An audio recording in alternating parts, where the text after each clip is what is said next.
Y mire, para el desdoble de este lunes, le doy la bienvenida y le agradezco que nos acompañe al consejero electoral de la Ciudad de México, del Instituto Electoral de la Ciudad de México, Mauricio Huesca. Consejero, ¿cómo estás? Muy querido Braulio, encantado de estar contigo esta noche. Qué bueno que nos acompaña porque hubo mucho movimiento en el Instituto Electoral de la Ciudad de México durante el fin de semana. Me refiero a esta asignación que se hizo por representación proporcional para las distintas fuerzas políticas. Cuéntenos, ¿qué fue lo que pasó? Sí, efectivamente, Braulio. Fíjate que este tema de la fórmula siempre trae algunas situaciones de polémica. ¿Por qué? Porque finalmente la fórmula siempre puede tener múltiples interpretaciones y más en este proceso electoral que tuvimos una reforma reciente, sobre todo en términos de candidaturas comunes. Déjame decirte, Braulio, que hasta hace un proceso electoral las candidaturas comunes y las coaliciones interactuaban más o menos de la misma naturaleza y por tanto pues jugaban de la misma forma.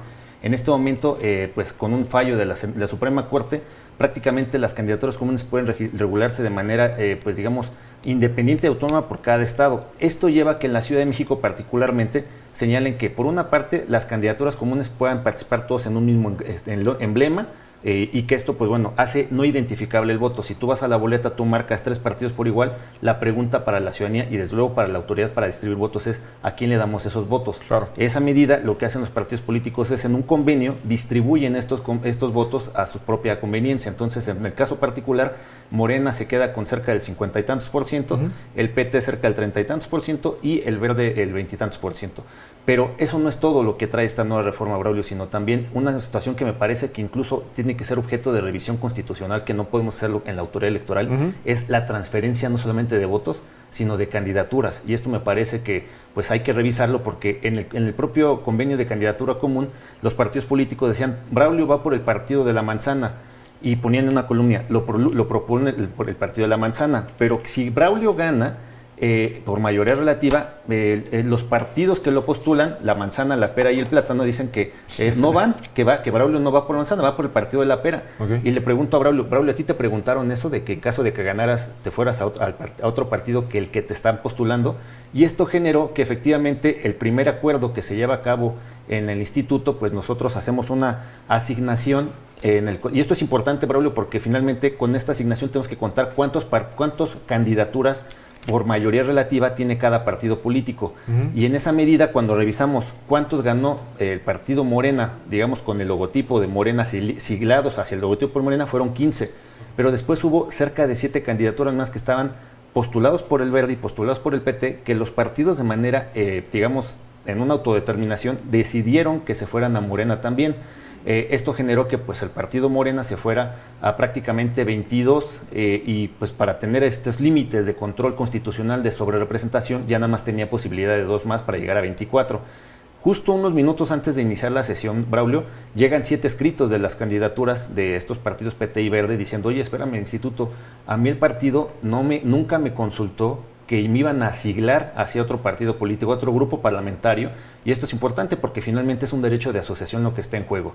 Y entonces en esa medida dicen, yo no quiero que estar en ese partido, quiero estar en el partido con el que participé en la propia boleta al momento de yo aceptar la candidatura, que es el PT o el Verde. Entonces esto lleva a que el instituto pues tenga que hacer un análisis de control de derechos humanos, desde luego, y de la libertad de asociación, y determina la mayoría efectivamente que pues estas personas tendrían que entonces siglarse al partido que originalmente las postuló. Esto pues lleva a que entonces el partido Morena nuevamente ya no lleva a los 22, sino que reduce a 15 y aumentan las otras fuerzas políticas, y la votación que tiene para poder tener alcance en representación proporcional le alcanza de mayor medida. Digamos que la situación constitucional aquí a revisar, y que seguramente tiene que ser análisis después de los tribunales y del propio Congreso Legislativo, Braulio, es determinar si la candidatura común no solamente permite la transferencia de votos, sino la transferencia de candidaturas. Y algo que tiene que ser fundamental es, aunque permitan la transferencia de candidaturas, Braulio, tiene que ser siempre con el consentimiento de las candidaturas. No puede haber una situación de negociación, ningún derecho humano puede ser objeto de algún convenio, de alguna transferencia, es decir, tanto como te dijera, Braulio, te pago $1 millón por tu libertad. Ahí estaré. No, es cierto. Es cierto, es Entonces, cierto. Es un poco, a lo mejor es un poco el extremo absurdo, ¿no? Claro, pero en realidad eso fue lo que pasó. Los partidos políticos determinaron por su libre autodeterminación que eso no les alcanza. La libre autodeterminación de partidos no alcanza para determinar la libertad de la ciudadanía que está postulándose. Ok, entonces, por lo que entiendo, esta decisión que se tomó, este reacomodo, reasignación de las candidaturas, más bien de las diputaciones por representación proporcional, ahorita decía que será objeto de análisis de los tribunales y también del propio Congreso. ¿Son impugnables o ya es una decisión final? No, ningún acto, eso es muy importante también, Braulio. En ningún acto del Instituto Electoral de la Ciudad de México es definitivo e inatacable. El Instituto Electoral es un mero operador de la norma. Nosotros interpretamos la norma, leemos la norma y aplicamos en consecuencia, pero hay 3 instancias posteriores. Ahorita sigue la instancia del Tribunal Electoral Local y posteriormente 2 instancias electorales federales. Entonces, sin duda alguna nosotros, y es lo más sano dentro de una democracia y dentro de este proceso electoral, que haya estos balances y estos contrapesos para que se lleven a cabo la revisión de lo que hicimos bien o lo que hicimos mal, y si hay alguna interpretación que no alcanzamos a ver o que fue deficiente, pues ya los tribunales repararán esta situación. Ok, le pregunto esto porque también durante la noche del sábado, que fue cuando sucedió esta sesión, y ya en la mañana del domingo, hubo declaraciones de algunos representantes de partidos políticos, de candidatos, en fin, que hablaban de que se estaba orquestando un fraude en el Instituto Electoral de la Ciudad de México. Ahorita usted me dice, nosotros somos ejecutores de la norma, es decir, lo que se hizo es en el marco de la ley, dentro del marco de la ley. Claro. Mira, nosotros interpretamos exactamente, entonces, siempre hay determinaciones que no dejan satisfechos. Ya estuve contigo en un programa anterior también, Braulio, para hablar de una interpretación sobre la calumnia en términos del cártel inmobiliario, y no dejó satisfecho a algunos partidos políticos. Que también llegó a tribunales. Ahorita esta situación que tampoco deja satisfecho a otros partidos políticos. Entonces, el árbitro electoral, Braulio, pues ese es su trabajo, ¿no? Que nosotros tenemos que aplicar la norma, no somos un ente definitivo, entonces ya los tribunales evaluarán esta situación, desde luego. Consejero, y me gustaría, pues aprovechando que está con nosotros, que nos explicara cómo funciona entonces la fórmula de la sobre representación. ¿Qué es lo que pasa? O sea, cuando un partido excede el 8% de la representación proporcional, se le restan esos curules y se asignan a otros partidos, pero ¿cómo se asignan a otros partidos? Efectivamente, Braulio, una vez de que se corre toda la fórmula, se distribuyen el número de curules que le toca a cada partido político, y no puede tener ningún partido político el 8% excedente en la Cámara de Representantes respecto de su propia votación. ¿Esto qué quiere decir? Que si Morena tuvo 15, pues tendríamos que llevar a cabo que el 8% llegaba hasta 24. Entonces, digamos que en esa medida podía tener hasta 24 diputaciones. En la primera, digamos, lectura que tuvimos, dijimos, pues tuvo 22 de mayoría relativa, agregándole estos siglados artificiosos, porque no fueron nunca de Morena, sino siempre fueron del PT y del Verde, pues de esta manera llegaban a 22, y por eso nada más le accionamos 22 más. Con la lectura pues digamos, de derechos humanos y de perspectiva de derechos políticos electorales de las personas que dijeron, yo no quiero formar parte de ese grupo parlamentario porque a mí me postuló el Verde o el PT, llegamos a la conclusión de que Morena ya tenía en esa medida entonces 22, y sus límite, como tenían, 15, como tenía más, pues podía tener hasta los 24, y fue que se le iniciaron los 7 más. Entonces, esta fórmula, lo que ocurre es que una vez de que llega un tope del 8% cada partido político, se le disminuyen, si rebasa ese tope, se le disminuyen tantas curules como sean necesarias hasta que llegue a este 7.9 o máximo 8%.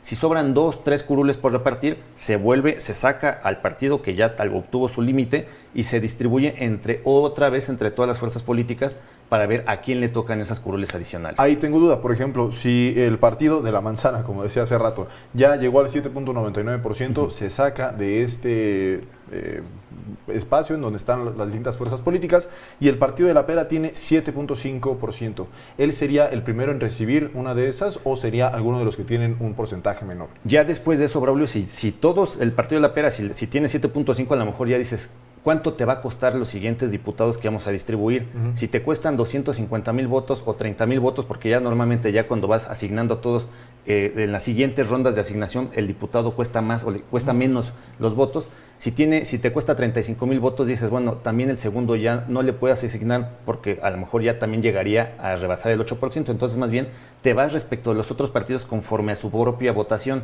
Si tiene uno, digamos, un resto mayor que le llaman más alto, se le asigna al segundo resto mayor, se le asigna el segundo a ese partido político. Digamos que los votos sobrantes de cada partido político que normalmente no son útiles porque ya agotaron en su primera asignación.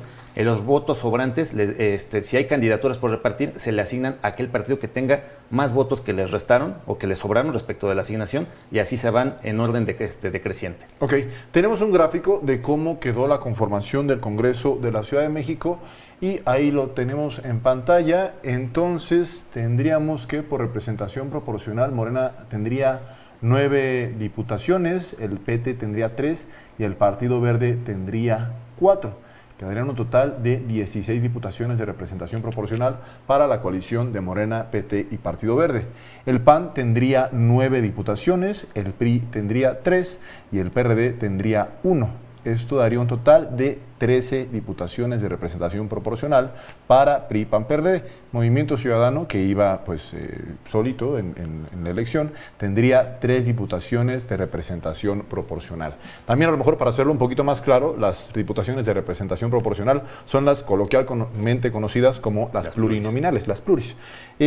Tengo una duda, y a lo mejor esto no es tanto sobre este caso, sino más como de qué son las pluris. ¿Cuál es la esencia de que existan las diputaciones plurinominales? Hay varias esencias. Uno primero es que, digamos que la votación que se obtiene en mayoría relativa normalmente deja fuera a todas las fuerzas políticas que, quedándose muy cerca a haber ganado la elección en su distrito, son votos que representan a ciudadanas y ciudadanos. Entonces, si pongamos que estamos en contienda tú y yo y Braulio, y entonces en esa medida tú ganas la elección con 500,000 de votos, y yo me quedo en segundo lugar con 450,000 votos. Okay. Yo represento una fuerza electoral que tiene que tener representatividad en el Congreso, porque tú desde luego fuiste el que ganaste porque obtuviste, aunque hoy hayas ganado un voto más que yo, ganaste tú por mayoría. Pero entonces la gente se pregunta, ¿y mi representación? Porque yo finalmente se quedó un voto, Braulio y Mauricio. ¿Dónde quedan esos votos? Bueno, la representación proporcional justamente lo que busca es que esos votos que no alcanzan un triunfo en mayoría relativa puedan ser distribuidos en curules de representación proporcional para que la gente tenga una representación en el Congreso y que no habiendo ganado en su distrito sí puedan alcanzar las fuerzas políticas esta representatividad en el Congreso. Entonces, esa es una de las grandes esencias de la plurinominal. ¿Esa es la primera minoría? La primera minoría es cuando se asigna al segundo lugar directo, pero en nuestro caso es que haya una representatividad de todos los votos que no ganaron, pero que son votos útiles y que son votos que representan al electorado. Y la segunda motivo importante de la esencia de la plurinominal es que existan los grupos parlamentarios y que existan las fuerzas políticas minoritarias. Una fracción parlamentaria, un grupo parlamentario con muy poca votación y que a lo mejor está incipiente su nacimiento como partido político, pero que puede representar situaciones, digamos, para no poner nombres en este caso, que el día de mañana hubiera un partido político que represente a las personas de situación de calle. Y a lo mejor él no tiene el grueso de la votación porque apenas está como incipiente como partido político, pero tuvo votos, Braulio. Entonces, y tiene que tener representatividad frente al Congreso. Entonces, a lo mejor de toda la elección de 5,5 millones de votos, 5.5 millones de votos que hubo en toda la elección en la Ciudad de México, ellos tienen tan solo 500,000 de votos que no les alcanzó para ganar ningún distrito, pero que al menos en un ejercicio de representación proporcional como minoría les puede alcanzar para 1 o 2 diputaciones y de esta manera tener representatividad de ese grupo que respaldan a las personas de situación de calle en el propio Congreso. Oye, consejero, y honestamente yo agradezco mucho que esté por acá porque es esclarecedor escucharlo, pero aún así resulta de repente complejo entender todo este tema de los plurinominales, de la primera minoría, todo esto. Y también estamos en el contexto de que se han presentado varias reformas en materia electoral que también han derivado de que se den discusiones sobre cómo está la representación. Recuerdo que en la iniciativa que presentó el presidente López Obrador en materia electoral se planteaba este esquema de representación directa. ¿Cómo funciona eso? Y si podría ser, más bien, si con un esquema así se evitaría todo el tema de la sobrerepresentación, de la asignación de plurinominales, ¿cómo funcionaría algo así? Pues yo escuché en las diferentes reformas que había 2 propuestas que fueron, digamos, en temporalmente momentos distintos, ¿no? La primera era que solamente hubiera mayoría relativa y que se quitara toda la representación proporcional. Esto, el vicio que puede tener ese tipo de reforma es que justamente los votos que no ganando en un distrito, pues se quedan sin representación total, ¿no? Y la gente se puede quedar pues con un desencanto. Y la otra reforma era que se eliminen los de mayoría relativa y que solamente entren por plurinominales. Esto podría ser un poco más justo. ¿Por qué? Porque finalmente todos los votos van a jugar para alcanzar una curul. Ya más bien es, Braulio, ¿cuántos votos tuvo tu partido de la manzana? Pues tuvimos cerca de 3 millones de votos. Y el voto de la pera, 2 millones de votos. Ya nada más es sacar cuánto cuesta sumar los 5 millones entre cuántos somos en el Congreso. Somos 10 personas. Pues a cada diputado vale medio millón de votos. Entonces, ¿cuántos medios millones de votos caben en tus 3 millones de votos? 6. ¿Cuántos caben en el mío? 4. Y así de fácil. Y ya con eso se ocupan todos los votos y hay una representación más genuina. Bueno, pues muy esclarecedor escucharlo, consejero. Le agradezco mucho por su tiempo y también dejar, como siempre, los micrófonos abiertos para que sigamos hablando de todos los temas que salgan a lo largo de estos meses y hacia adelante. Consejero, muchas gracias. Gracias a ti, Braulio, que estés muy bien. Y mire, le cuento que el presidente de Morena en la Ciudad de México, Sebastián